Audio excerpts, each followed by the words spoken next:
So the very first thing you can see that for information on cardiovascular system, we should move towards the structure of the heart. So as we have discussed in the previous class, this is the schematic diagram of the heart consisting various parts. Okay, we have discussed it yesterday, so no need to make it again. So the basic thing is the evaluation of the cardiovascular system, which includes a detailed examination of the heart and the peripheral arterial and veneal circulations. कहने का मतलब है जब भी हम cardiovascular system की बात करेंगे तो हार्ट आएगी और जो भी उससे रिलेटेड कैपिलरी सिस्टम है, आर्टरीज है, वेन्स है, ठीक है, इसके बारे में हम लोग समझेंगे। तो बेसिकली जो कार्डियोवास्कुलर सिस्टम की अगर क्लिनिकल कंडीशन की हम बात करें तो इसमें जो है सबसे स्टार्टिंग होती है वो जितने भी बायोकेमिकल टेस्ट होते हैं उस पर ध्यान दिया जाता है, ठीक है। इसके बाद है तुम्हारी इलेक्ट्रोकार्डियोग्राम, ईसीजी, या फिर एक्सरे से भी हम बहुत कुछ डिफाइन कर सकते हैं कि कोई एनिमल को मतलब कार्डियोवास्कुलर से अगर रिलेटेड कोई दिक्कत है तो एक्सरे के थ्रू देख सकते हैं, जैसे कि कहीं ऑब्स्ट्रक्शन है, ठीक है, ब्लड वेसल्स में या किसी चैम्बर में, तो उससे हम कंफाइन कर सकते हैं। या फिर ईसीजी के थ्रू जो ग्राफ बनती है हमारी, उस ग्राफ को रीड आउट करके भी उसके एनिमल के क्लिनिकल कंडीशन के बारे में समझ सकते हैं, ठीक है। तो बेसिकली ये जो चीजें हैं ईसीजी और एक्सरे, ये काफी इंपॉर्टेंट मायने रखता है, और इसके बाद जो तुम्हारी बायोकेमिकल टेस्ट है वो तो बिल्कुल ही रहती है। सो मतलब अ केयरफुल असेसमेंट, जब भी हम किसी एनिमल को हैंडल कर रहे हैं रिगार्डिंग देयर क्लिनिकल कंडीशन, तो उस एनिमल के एटियोलॉजी को, ठीक है, उसके डिफरेंट जो डिपार्टमेंट्स है, एनाटॉमी और फिजियोलॉजी, उस कंपोनेंट्स को हमें अच्छे से समझनी पड़ेगी कि सही से हार्ट फंक्शन कर रहा है या नहीं कर रहा है, ठीक। तो ये बहुत ही इंपॉर्टेंट एस्पेक्ट होगा। अब अगर इस क्लिनिकल फाइंडिंग की बात करें तो सबसे पहले हमें ये फील करनी है कि मतलब टच करके भी देख सकते हैं, ठीक है, कि किसी टाइप का कोई पेन या फिर डिस्कम्फर्टनेस तो नहीं है उसके गर्थ रीजन में। और जो डिफरेंट टाइप की प्रॉब्लम्स हो सकती है, जैसे मायोकार्डियल इस्चेमिया है, पेरिकार्डाइटिस है, पल्मोनरी एम्बोलिज्म है, एओर्टिक डिसेक्शन है, ठीक है, ये तुम्हारी जो चीजें हो गई ये कार्डियक कॉजेज हो गई, मतलब हार्ट के रिलेवेंट में। मायोकार्डियल इस्चेमिया क्या है? ये एक तरह से ऑब्स्ट्रक्शन हो गई तुम्हारी कंप्लीट ब्लड वेसल्स में which is present inside the heart, ठीक है। पेरिकार्डाइटिस मतलब इन्फेक्शन ऑफ पेरिकार्डियम, तो इसे हमें समझनी होगी। पल्मोनरी एम्बोलिज्म है, मतलब कहीं इम्बैलेंस है, जैसे जो डीऑक्सीजनेटेड ब्लड जाती है लंग्स में ऑक्सीजनेशन के लिए, प्योर होने के लिए, कहीं उस चैनल में तो कोई प्रॉब्लम नहीं है। या फिर एओर्टिक डिसेक्शन, मतलब जो ऑक्सीजनेटेड ब्लड आ रही है और जिसे हमें भेजनी है पूरे बॉडी में, ठीक है, तो वो सिस्टम काम कर रहा है कि नहीं ठीक से। तो these things are related with the heart, ठीक है। तो इसको हम लोग कहते हैं कार्डियक कॉज। और कुछ होती है नॉन कार्डियक एटियोलॉजीज, मतलब अलग, जैसे एनिमल किसी कारण से अगर एंजाइटी है, कोलिसिस्टाइटिस है, न्यूमोनिया है, यानी कोई एक कंडीशन हो गया एनिमल को जिससे जो नॉन इन्वेजिव है, तो उससे भी कहीं ना कहीं चेस्ट में पेन या फिर किसी टाइप का डिस्कम्फर्टनेस एनिमल फील कर सकता है। तो इस चीज को हमें पहले समझनी होगी, ठीक है। अब अलग अलग तरीका दिया हुआ है कि मायोकार्डियल इस्चेमिया हो गई तो वो कैसे हम उसको आइडेंटिफाई करेंगे। तो उसमें कहीं ना कहीं स्क्वीजिंग या स्ट्रैंगलिंग, मतलब लड़खड़ाना रहेगा, कुछ जलन सा, ठीक है, कुछ जलने जैसा उसको फील होगा चेस्ट पे। तो इस फीलिंग को हम मतलब उसके बिहेवियर से समझ सकते हैं या फिर उसके हरकत से समझ सकते हैं।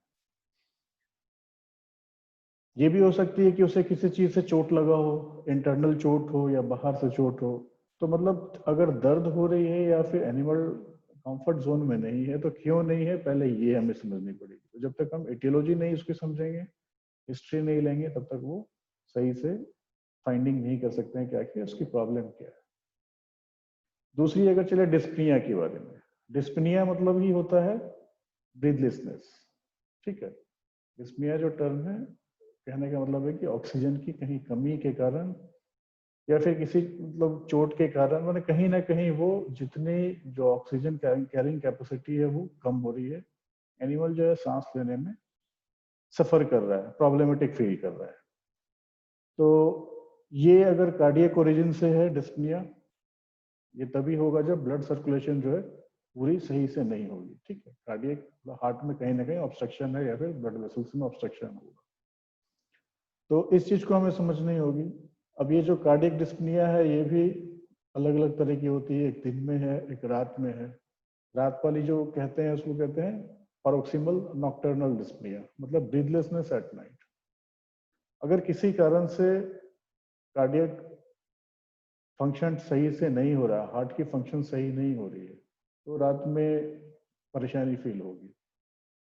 जैसे इसको समझ सकते हो, जैसे मौसम जब चेंज होता है, खासकर अभी का जो मौसम चल रहा है, इसमें क्या होता है, ह्यूमिडिटी बहुत बढ़ जाता है, ठीक है। तो ऑक्सीजन जो होती है वो ज्यादा एनवायरनमेंट में एयर के साथ ही मतलब क्या बोलो उसको पैक हो जाती है, तो जो पूरी एयर है वो नहीं मिल पाती। इसमें भी कभी कभी रात में अगर वेंटिलेशन प्रॉपर नहीं है तो ब्रीथलेसनेस फील हो सकता है। तो इन सारी चीजों को समझनी होगी। Rapid progression of respiratory distress, ठीक है, ये भी हो सकता है किसी तरह के पल्मोनरी एडिमा या फिर अस्थमेटिक विजेस, ठीक है। तो इन चीजों को समझनी जरूरी है कि आखिर डिस्पनिया हो रहा है तो किस कारण से हो रहा है। तो पहला चीज हमारा हो गया चेस्ट पेन, दूसरी हो गई डिस्पनिया, मतलब सांस लेने में कहीं कोई प्रॉब्लम है। नेक्स्ट जो टॉपिक है that is the syncope of cardiac origin, मतलब ये हार्ट जो है उसमें मतलब कार्डियक आउटपुट को मेंटेन करता है, ठीक है। तो किसी तरह की एरिथमिया या डिसएरिथमिया हो रही है तो वो मतलब फाइंड आउट हो सकता है। तो कंप्लीट जैसे आर्टरी भर रही है ब्लड से, उसके बाद वो पास आउट कर रही है ब्लड थ्रू द वेंट्रिकल्स, तो वो कंप्लीट क्या, जितनी ब्लड आ रही है आर्टरीज में उतनी वेंट्रिकल्स में जा रही है और फिर बाहर, मतलब वो जो सर्कुलेशन हो रही है वो उसी को सिंकोप कहते हैं। तो वो क्या कंप्लीट हो रही है कि नहीं हो रही है, ठीक है। तो अगर ये कहीं रुक के हो रही है तो उसमें भी एनिमल प्रॉब्लमेटिक फील कर सकता है। नेक्स्ट टर्म जैसे एडिमा, तो ये एडिमा का मतलब ये है कि inclusion of excessive fluid in the interstitial space. तो मतलब ये बॉडी के जो भी इंटरस्टिशियल स्पेस, जो खाली जगह है, वहां पर किसी तरह का अगर फ्लूइड अगर जमा हो जाता है तो that condition is known as edema. तो इस चीज को भी हमें समझनी होगी। अब ये एडिमा जो है, एक तो हो गई इंटरस्टिशियल स्पेस में, दूसरी हो गई एंकल्स और फीट में।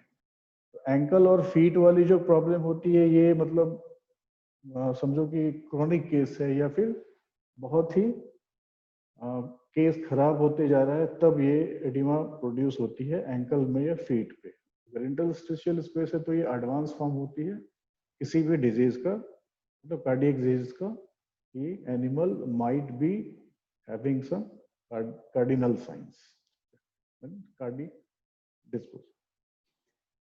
तो बेसिकली ये जो एडिमा होती है तो ये फील कराता है वही कार्डियक अरेस्ट का।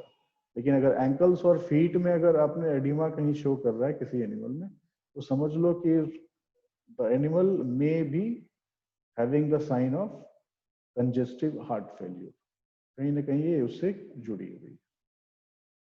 तो अगर हम फिजिकल एग्जामिनेशन की बात करते हैं, मतलब कोई एनिमल आया है मेरे पास, तो उसको फिजिकली हम कैसे एग्जामिन कर सकते हैं। तो उसके लिए है कि सबसे पहले तो उसको अच्छे से देखना, उसको पाल्पेट करना, स्टेथोस्कोप के थ्रू अस्कल्टेट करना डिफरेंट डिफरेंट आर्टरीज और वेन्स में, कि मतलब कैसा काम कर रहा है, ब्लड जो है वो प्रॉपर सर्कुलेट कर रहा है कि नहीं कर रहा है, इसे हमें ध्यान देना। तो इसमें सबसे पहले जो चीज हो गई वो तो कैरोटिड आर्टरी हो गई, कैरोटिड आर्टरी। दूसरी जुगुलर वेन है, तीसरी प्रीकॉर्डियल इंपल्स है या फिर पाल्पेशन फॉर हार्ट साउंड कह सकते हैं या मर्मर, और जो लास्ट आती है वो होती है पेरिफेरल आर्टरीज। मतलब सबसे पहले कैरोटिड आर्टरीज, जो आर्टरी ब्रेन से हार्ट को डायरेक्ट कनेक्टेड है, ठीक है, उस पर देखेंगे। दूसरी हो गई जुगुलर वेन हो गई, एक आर्टरी हो गई, दूसरी वेन हो गई। इसमें प्रॉपर जा रही है कि नहीं ब्लड, और प्रॉपर वहां से डिऑक्सीजनेटेड ब्लड हार्ट को आ रही है कि नहीं, उसकी पहले हमें चेक करनी है। इसके बाद जो भी हार्ट की इम्पल्स है या फिर उसमें अगर कुछ अलग सा साउंड आ रहा है तो उसे हमें ट्रेस आउट करना पड़ेगा, ठीक है। इसके बाद हम जब देखें कि चलो इंटरनल अगर सेंट्रली पोजीशन में सारा चीज ठीक है, तो पेरिफेरल में अगर कोई सर्कुलेटरी सिस्टम है तो उसमें तो कहीं कोई प्रॉब्लम नहीं है, फिर ये हमें समझनी होगी, ठीक है। तो इसको समझने के बाद हम एक तरह से कंप्लीट कार्डियोवास्कुलर सिस्टम से रिगार्डिंग एग्जामिनेशन कंप्लीट कर सकते हैं। अब इसी को थोड़ा सा जो बताया वही चीज है, कैरोटिड आर्टरीज मतलब कहाँ से शुरू करेंगे। तो ये जनरली कैरोटिड आर्टरी जो है ये ब्रीदिंग से डायरेक्टली रिलेटेड होती है, ठीक है, directly related with the breathing. Jugular vein जो है ये ऑब्जर्वेशन कर सकते हैं वेव फ्रॉम असेसमेंट और response of the venous pulse for abdominal compression, मतलब पेट पे, ठीक है, एब्डोमिन रीजन में जब हम कंप्रेस करेंगे तो उससे क्या होगा, ब्लड जो है वो टुवर्ड्स जुगुलर वेन ज्यादा हो जाएगा। तो वो हमें फील करके देखनी है कि दबाने के बाद क्या ज्यादा जाता है नहीं जाता है, ठीक है। तो ये जस्ट फिजिकल एग्जामिनेशन हो गई है। एब्डोमिनल प्रेशर, वहां भी एब्डोमेन पे जब प्रेशर हम क्रिएट करेंगे तो वेनस और आर्टरीज का क्या मतलब फोर्स क्या है, कितने तेजी से जा रहा है, क्या है, वो हम एग्जामिन कर सकते हैं। और उसके बाद ये प्रीकॉर्डियल मूवमेंट और थ्रिल होता है, तो ये भी वही मतलब जब एब्डोमिनल प्रेशर, जुगुलर वेन और कैरोटिड आर्टरी देख लेते हैं तो उसके बाद ये हम फील कर सकते हैं अलग अलग हार्ट के चैम्बर्स में कि वेंट्रिकल्स में एग्जैक्टली लेफ्ट में, राइट में, या फिर आर्टरी की बात करें तो पल्मोनरी आर्टरी और एओर्टा में कितनी फोर्स से वो ब्लड जो है मूव कर रहा है, ठीक है। तो अगर सही से है सारा चीज तब तो ठीक है, तो ये तो हम फिजिकली एग्जामिन कर सकते हैं। इसके बाद इसको हम फिर इलेक्ट्रोमैग्नेटिकली भी कर सकते हैं, लाइक जैसे इलेक्ट्रोकार्डियोग्राफी एक है इंस्ट्रूमेंट, उसके थ्रू कर सकते हैं, एक्सरे के थ्रू भी हम देख सकते हैं, ठीक। ये फिजिकल और मशीन के थ्रू दोनों हम कर सकते हैं। अब अगर हम हार्ट साउंड और मरमर की बात करें तो auscultation of the heart is performed after examining the jugular, venous pulse और carotid pulse and precordial movements. मतलब हार्ट के जो different different chambers, different parts हैं, उसमें हम स्टेथोस्कोप से अस्कल्टेशन करके डिफरेंट डिफरेंट जो रूट है सर्कुलेटरी सिस्टम का उसको समझ सकते हैं, ठीक है। मरमर हो गया मतलब prolong series of auditory vibrations that should characterized, मतलब किसी भी तरह की, अगर जैसे हार्ट की जो दो साउंड बोलते हैं ना, एक लब होती है एक टब होती है, उस दो साउंड के अलावा अगर कोई तीसरी आवाज आ रही है या फिर कोई भी दूसरी और भी उस दोनों के अलावा कोई आवाज आ रही है तो उस चीज से हम आइडेंटिफाई कर सकते हैं, एनिमल को समझ सकते हैं कि might be this animal is in some deviated, मतलब डेविएशन है, कहीं ना कहीं जो कंडीशन है वो डेविएट कर रहा है। तो एग्जैक्टली जब हम इसकी बात करेंगे तो we have to search for the timing in the cardiac cycle, मतलब जो सिस्टोल डायस्टोल जो हो रही है क्या वो नॉर्मल हो रही है, कंटिन्यूअस में है कि नहीं है, ठीक है, ये कार्डियक साइकिल में हम कंप्लीट देख सकते हैं। दूसरा इंटेंसिटी, क्योंकि एक चैम्बर जब खुलता है और उसमें मतलब एक जैसे ऑक्सीजन ब्लड से भरा, ठीक है, एक चैम्बर में ब्लड आया, फिर वाल्व खुला और वो वाल्व पैसेज देता है उस ब्लड को पास आउट होने का, ठीक है, दूसरे चैम्बर में जाता है। तो वो दूसरे चैम्बर में जा रहा है तो किस इंटेंसिटी से जा रही है, मतलब वाल्व में कहीं कोई प्रॉब्लम तो नहीं है, किसी तरह की कोई ऑब्स्ट्रक्शन तो नहीं है, ये चीज उसके आवाज से या फिर फ्रीक्वेंसी, उसके पिच से समझ सकते हैं, ठीक है। तीसरी हो गई फिर कॉन्फ़िगरेशन हो गई, शेप क्या है उसकी, उसको भी देख के समझ सकते हैं। ड्यूरेशन कितनी हो रही है, जल्दी हो रही है कि तेजी से हो रही है ना, फिर रेडिएशन कहते हैं, मतलब अस्कल्टेटरी एरियाज, अस्कल्ट करके, या फिर अगर किसी तरह की वेरिएशन है, मतलब रेस्पिरेशन के हिसाब से, जैसे बहुत तेज सांस ले रहे हैं, डॉक्टर करके ये बोलते हैं ना कि हाँ थोड़ा जोर से सांस लो, तो जोर से सांस लो कहने का सेंस है वो वही मतलब चेक करता है, एग्जामिन करता है कि ब्लड जो है एक मतलब कंपार्टमेंट से दूसरे कंपार्टमेंट में क्या सही फ्लो में जा रहा है, टाइमिंग क्या है, उसकी फ्रीक्वेंसी क्या है, ठीक है, पिच क्या है, इन सबसे वो कुछ अपना आइडेंटिफाई करता है, एटियोलॉजी लेता है। अब जैसे ये देखो पिक्चर दिख रहा है इलेक्ट्रोकार्डियोग्राम,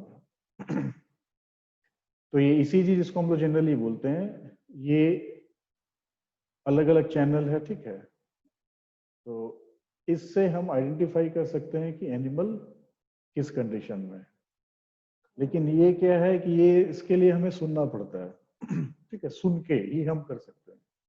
अब इसी का एडवांस फॉर्म आ गया इलेक्ट्रोकार्डियोग्राफ।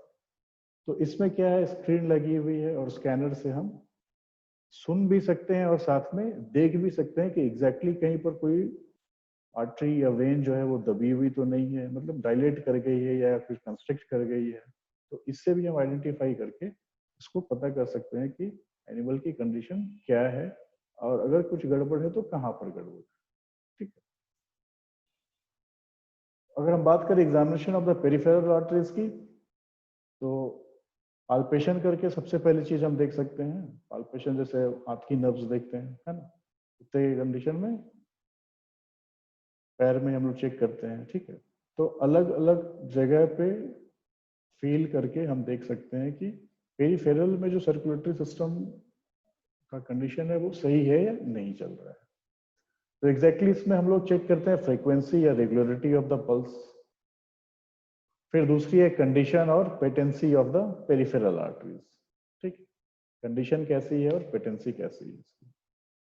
और जो लास्ट वन है that is the characteristics of the arterial pulse width, मतलब उसकी जो आर्टरी की जो पल्स वेव हो रही है, जो जनरेट हो रही है, वो कैसी चल रही है, वो सही है कि नहीं, मतलब कंटिन्यूअस में है, रुक कर है, पिच, सारी चीजें, इंटेंसिटी, ये हम इससे कन्फाइन कर सकते हैं। और लास्ट चीज है that is examination for thrombophlebitis.